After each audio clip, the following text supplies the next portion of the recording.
Any idea what it is? Yes. The stuff that dreams are made of.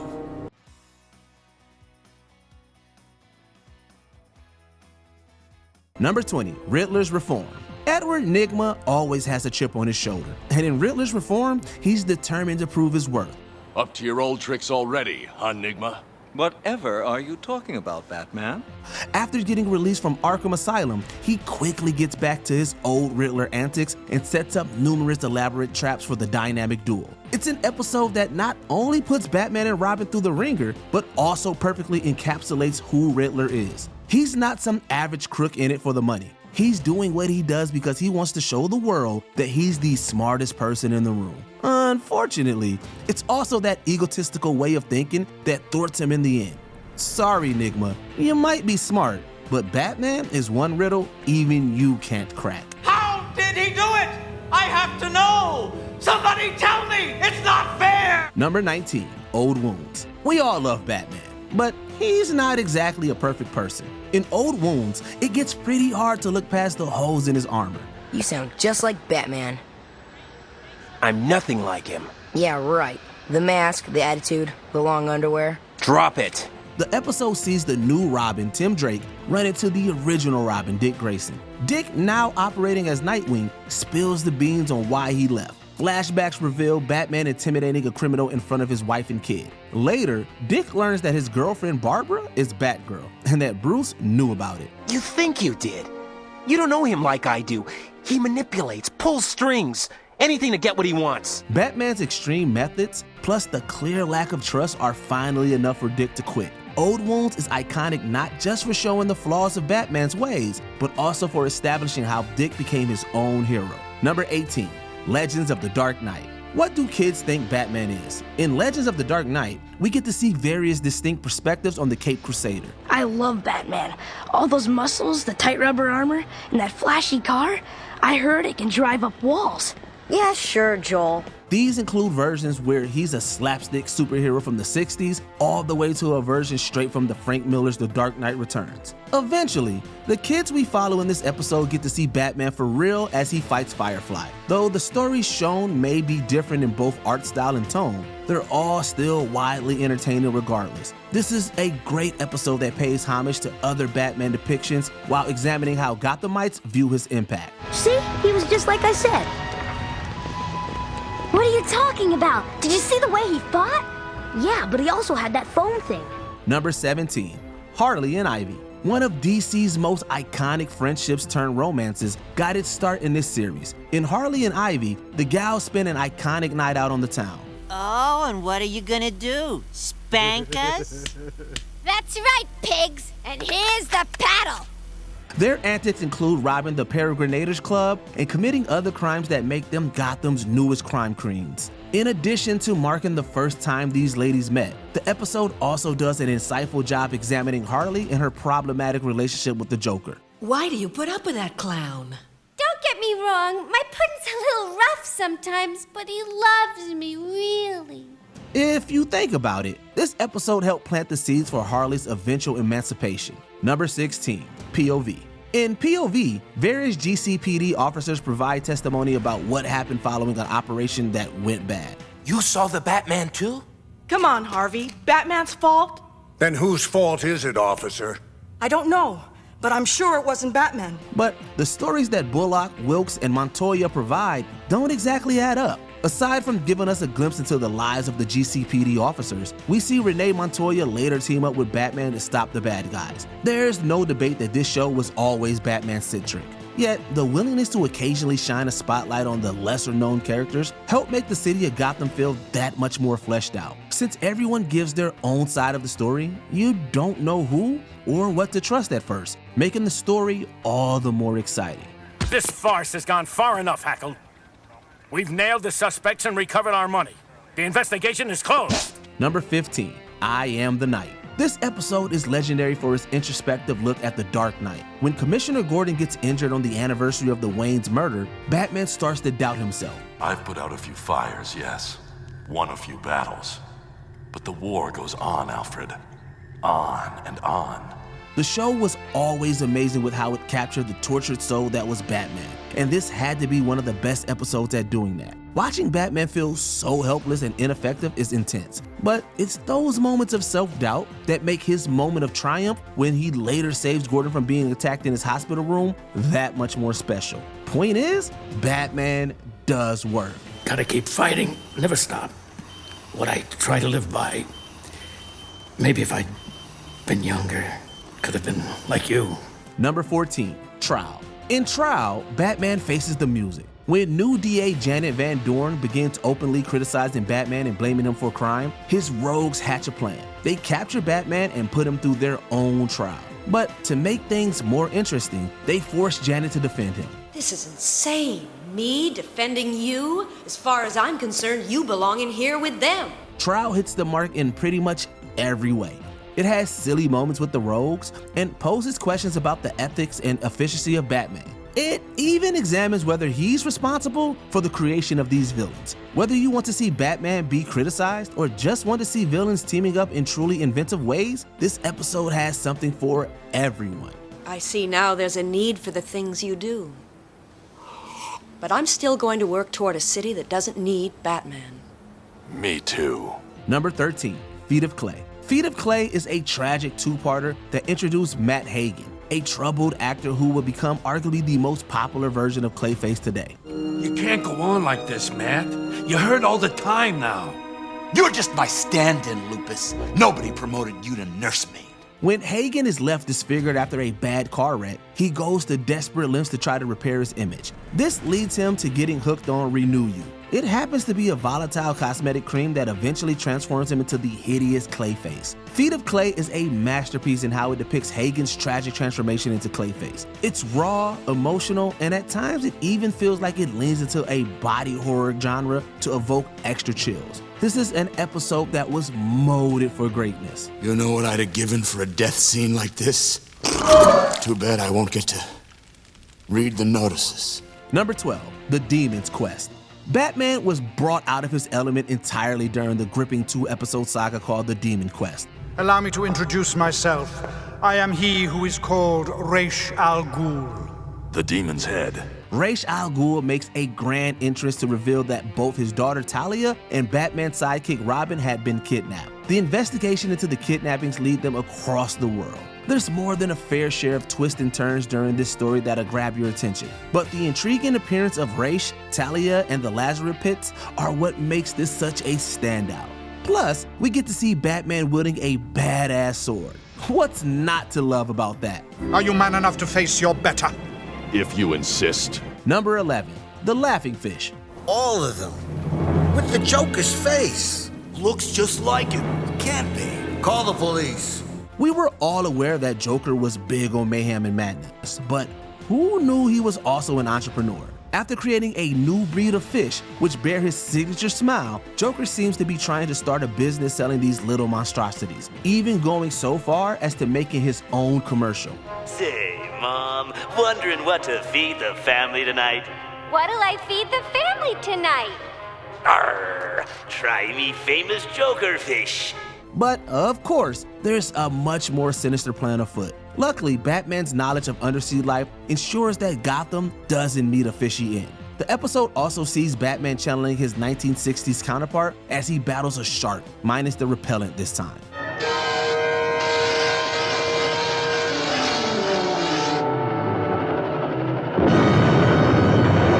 Number 10, Perchance to Dream. A problem, sir? It's not here. What's not here, sir? What if Bruce Wayne's life had never been struck by tragedy? The answer to that question isn't as simple as you would think. In this mind trip of an episode, Bruce awakens to discover that everything in his life is perfect. You okay, son? I'm all right. Just partied too hard last night, that's all. You will be able to get to the office today, won't you? There's that stockholders meeting, you know. His parents are alive, he's engaged to Selena Kyle, and someone else is keeping Gotham safe as Batman. Batman.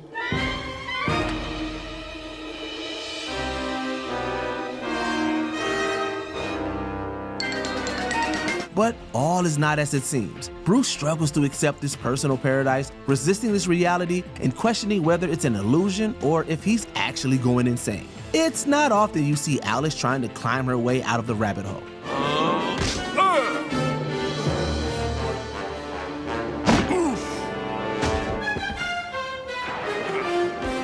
Number 9, beware of the gray ghost. When crime haunts the night, a silent crusader carries the torch of justice. Turns out that Batman is just like us. He too had a childhood hero who dressed in tights. It just so happens that this hero, the Gray Ghost, is voiced by Adam West. I need to work, Frankie. Get me something. You're my agent.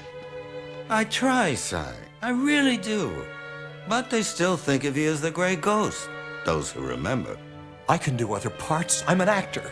Simon Trent, much like West, is an actor who played a superhero on a popular television show. He's sought out by Batman to help solve a string of crimes that resemble episodes of the Gray Ghost television series. Some madman is blowing up Gotham piece by piece. Somehow it's connected to the Gray Ghost. To you. Providing some insight into what may have inspired Bruce to turn to a life of crime fighting and vigilante justice, this episode teaches us that even our heroes need heroes of their own. Please make it out to Bruce. There you go, Bruce. Thanks, Mr. Trent. Number 8, Joker's favor. Hey, buddy. Yeah, I'm talking to you, clown. You think you own the whole road? Why, for 2 cents, I'd... Huh? We imagine owing anything to the Joker is pretty much the worst kind of debt you can get into. An average Joe by the name of Charlie Collins inadvertently finds himself on the wrong side of the clown prince of crime, but is spared when he promises to do anything the villain asks of him. Here's the deal. I'll let you off if you promise to do a little favor for me. Oh, okay. What? I don't know! I haven't thought of it yet! 2 years down the line, the Joker comes a-calling. Forced to assist in an attempt to assassinate Commissioner Gordon, Charlie is driven to his wits' end, leading to a confrontation with his tormentor. Hold it! Oh, come on! I said hold it! We won't ruin the brilliant ending, but all you need to know is that Batman finds it so funny that he let out a few laughs. You don't see that every day. Yes! Another stunning Joker entrance leaves the crowd speechless! Let's hear it for him, folks! Number 7, the man who killed Batman. Fans have long speculated on who would be the one to finally get rid of Batman for good. Usually characters like Scarecrow, Bane, or Joker are pretty solid guesses. But the real man who would end up striking down the Caped Crusader would be none other than just some rando. This episode follows Sidney Debris, the low-level crook who seemingly kills Batman. You know what this means? Sid the Squid just offed the Batman. It's not really what happens, but for a good while, the episode makes you think maybe it's true. Besides the interesting premise, the scenes of Joker realizing Batman is gone and arranging a funeral for him are hysterical. And I'll be smiling again, just as soon as we take that man there and slap him in that box there and roll it into that vat of acid there. Sidney might not have killed Batman, but he, along with this episode, will live on in infamy. Number 6, Robin's Reckoning. Forget it, Robin. What? I said forget it. But this guy's ready to sing. Let it go. The police can take it from here. When does a quest for justice turn into a quest for vengeance? And is the line between the two ideas all that clear? Robin struggles to remain on the side of good when confronted with the man who arranged his parents' murder.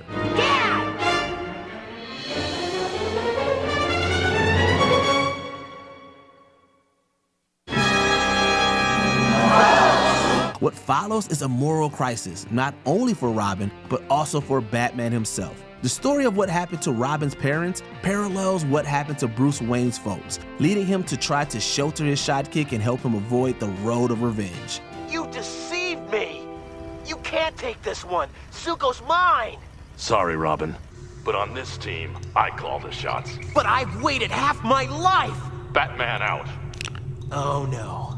He's not gonna ace me out. This episode not only presents us with the origins of the Boy Wonder, but also brilliantly explores the relationship these two crime fighters share. While they both still bear the scars of their past, their losses have only made them strive to become better heroes. No wonder this episode won an Emmy. You had him! You let him go! You let him! Why? Why'd you do it? Why? Number 5, Mad Love. That's a real gasser, huh, Mr. J? I give the punchlines around here. Got it?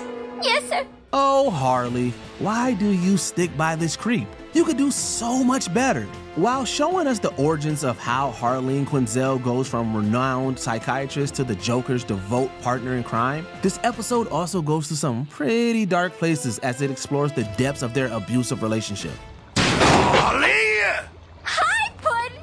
You're just in time to see the... We see how the Joker masterfully manipulates her into becoming a submissive punching bag, and one that he's all too happy to toss out of a window. Batman, that's who. Batman! It's always been Batman! Ruining my life! Spoiling my fun! Coming between me and my pudding from the very beginning. It's all the more upsetting to know that she'll keep coming back to him again and again. Harley may be awesome and fun, but she's living proof of the depths of Joker's cruelty and warped sense of humor. Aw, come on, Puddin'. Don't you want to rev up your Harley? Vroom, vroom. Number 4, Two-Face. Where you going, Harvey? You can't get away from me. See what I mean? Stay away! I want no part of you! One of the animated series' greatest accomplishments is its portrayal of Harvey Dent, whose downfall would lead to the rise of the infamous Two-Face. Harvey's presence as Gotham's hotshot lawyer and a friend to Bruce had been established several episodes before this. So, what do you think? Does she have a sister? Nope. Pam's one of a kind. That's why I asked her to marry me. What? Unfortunately, it's clear that he's dealing with some demons of his own, suffering from a violent split personality dubbed Big Bad Harv. After crashing with a criminal overlord, Harvey is left horribly scarred, allowing his ruthless persona to take over. Now broken and vengeful, Two-Face's new lease on life ultimately leads him into conflict with the Dark Knight. Losing a friend and gaining an enemy, Batman is haunted by Harvey's fate for the rest of the series and beyond. Sleep well, my friend. Wherever you are, whatever you've become, I will save you. I swear. Number 3, Over the Edge. We are gonna die. This is among the most heartbreaking stories in Batman's long history. During a scuffle with the Scarecrow, Batgirl is killed, but not before Commissioner Gordon discovers her secret identity, Barbara Gordon. Overcome with grief due to the death of his daughter, Gordon declares war on Batman. From that point onwards, everything goes haywire. The Batcave is overrun, Alfred, Robin, and Nightwing are arrested, and Gordon turns to Bane to help take down the Dark Knight. It all culminates in a rooftop battle between Bane and the Bat, with the rug once again pulled from under our feet. There's no place to run, Wayne. With its brilliant pacing, Over the Edge is one of the most unique and ambitious episodes in the Batman animated series' historic run.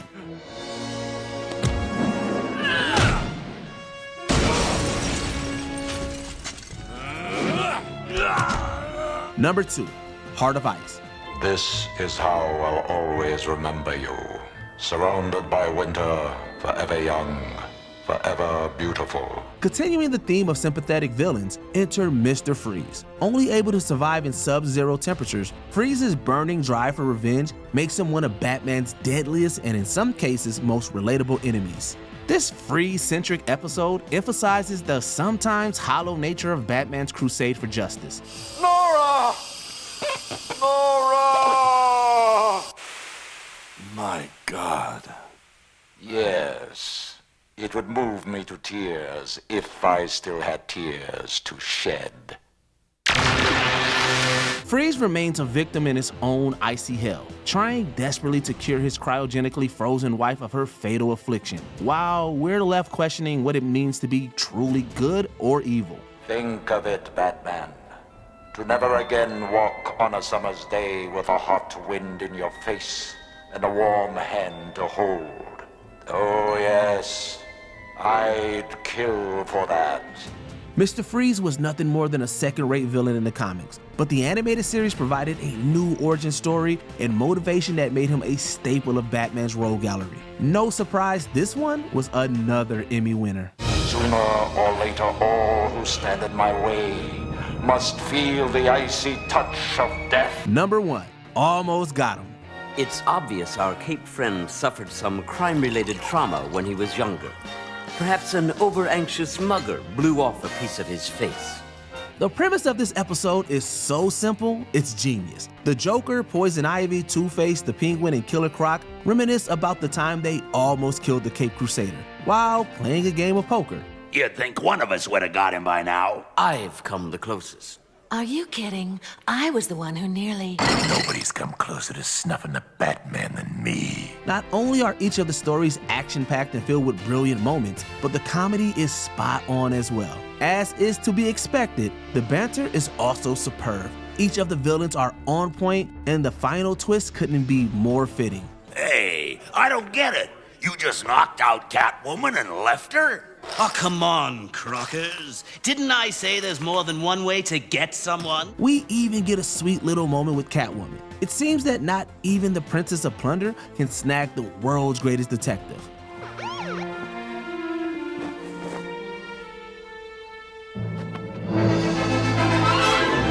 What do you think is the best Batman episode? Let us know in the comments. Without Batman, crime has no punchline. Did you enjoy this video?